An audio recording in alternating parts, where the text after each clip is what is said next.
கர்த்தரும் இரட்சகருமாகிய இயேசு கிறிஸ்துவின் நாமத்தினாலே யாவருக்கும் வாழ்த்துக்களை தெரிவித்துக் கொள்கிறேன். ஒரு வேடிக்கையான கதை. ஒரு முரட்டு டாக்ஸி டிரைவரும் ஒரு போதகரும் மரணமடைந்து பரலோகத்துக்கு சென்றார்களாம். பரலோகத்தின் வாசலிலே அவர்கள் 2 பேருடைய பெயர்களும் சரிபார்க்கப்பட்டு அவர்கள் உள்ளே அனுப்பப்பட்டார்கள். முதலாவது அந்த முரட்டு டாக்ஸி டிரைவருடைய பெயர் வாசிக்கப்பட்டு அவருடைய அடையாளங்கள் எல்லாம் சரிபார்க்கப்பட்டு அவரை பார்த்து, நீங்கள் அந்த பட்டுடையை எடுத்துக்கொள்ளுங்கள், அந்த அலங்காரமான கிரீடத்தை எடுத்துக்கொள்ளுங்கள், உங்களுக்கு என்று ஆயத்தமாக்கப்பட்ட அந்த அருமையான மாளிகைக்கு போங்கள் என்று கை காட்டினார்களாம். அடுத்து இந்த போதகர் வந்தவுடனே அவருடைய பெயர் எல்லாம் சரிபார்த்து விட்டு, நீங்கள் இந்த வெண்மையான பருத்தி ஆடையை உடுத்திக்கொண்டு இந்த கோலை கையிலே பிடித்துக்கொண்டு அதை உங்களுக்கு என்று ஆயத்தம் பண்ணப்பட்ட அந்த சிறு மாளிகைக்கு போங்கள் என்று சொன்னார்களாம். உடனே இவர் கேட்டாரா, எனக்கு முந்தி என்னை விட மோசமாக வாழ்ந்து இந்த உலகத்தை கடுமையான கெட்டவார்த்தை பேசி தீமையிலேயே வாழ்ந்து கொண்டிருந்த ஒரு மனுஷன் கடைசி நிமிஷத்துல மனம் திரும்பினான் என்பதற்காக அவனை உள்ளே அனுமதித்து என்னை விட அதிகமான மகத்துவத்தை அவனுக்கு கொடுத்திருக்கிறீர்களே, இது என்ன என்று கேட்டார். அப்பொழுது அங்கே இருப்பவர்கள் சொன்னார்களாம், அவன் தாறுமாறாக வாழ்ந்தது உண்மை, ஆனால் ஒரு விபத்துக்கு பிறகு அவன் ஆஸ்பத்திரியில் அனுமதிக்கப்பட்ட பின்பு மனம் திரும்பி கர்த்தரை ஏற்றுக்கொண்டான். அவன் ஆஸ்பத்திரியில் இருந்த நாட்கள் எல்லாம் அவனை போல பாவிகளா இருந்த அநேகம் டிரைவர்களுக்கும் துன்மார்க்கமாய் ஜீவித்த குடிகாரர்களுக்கும் தன்னுடைய சாட்சியை பகிர்ந்து கொண்டு தான் மனம் திரும்பின பிறகு பெற்றுக்கொண்ட அந்த சந்தோஷத்தை அறிக்கையிட்டான். அப்படி ஆஸ்பத்திரியில் இருக்கும்போதே அநேகரை தேவனுக்கு நேராக நடத்த பிரயாசப்பட்டான்.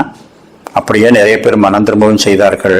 கடைசியாக அவன் மரிக்கும் வேளையிலே, கர்த்தாவே, நான் ஒன்றுமில்லை, பரலோகத்திலே கடைசியா ஒரு இடம் இருந்ததுன்னா அந்த இடத்துலயாவது எனக்கு ஒரு இடம் தாரும் என்று வேண்டிக் கொண்டான். கர்த்தர் அவனை உயர்த்தி அவன் கேட்டுக்கொண்டதற்கு மேலாக அவன் ஆதாயப்படுத்தின ஆத்மாக்களுக்கு தக்கதாக அவனுக்கு பெரிய இடத்தை கொடுத்திருக்கிறார். நீங்கள் அநேக நாட்களாய் பிரசங்கம் பண்ணி அநேகர் ரட்சிக்கப்பட்டது மெய்தான்.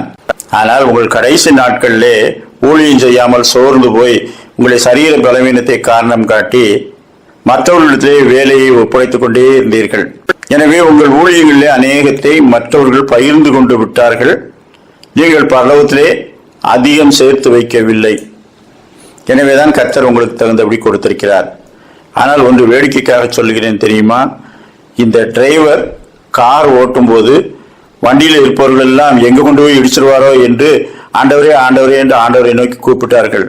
ஆனால் நீங்கள் பிரசங்கம் பண்ணும் போதெல்லாம் எல்லாரும் இவர் ஏற்கனவே சொன்னது தானே சொல்லிட்டு இருக்காரு என்று தூங்கினார்கள். கர்த்தர் அவரை பற்றி கொண்டிருப்பவர்களுக்கு ஆயத்தம் பண்ணினவைகளை கண்கள் காணவும் இல்லை, காதுகள் கேட்கவும் இல்லை, மனுஷனுடைய இருதயத்தில் தோன்றவும் இல்லை என்று சொன்னார்கள். இது வேடிக்கைக்காக சொல்லப்பட்டது. அவரை பின்பற்றுகிறவர்கள் ஆக்கினைக்குள்ளாக தீர்க்கப்படார்கள்.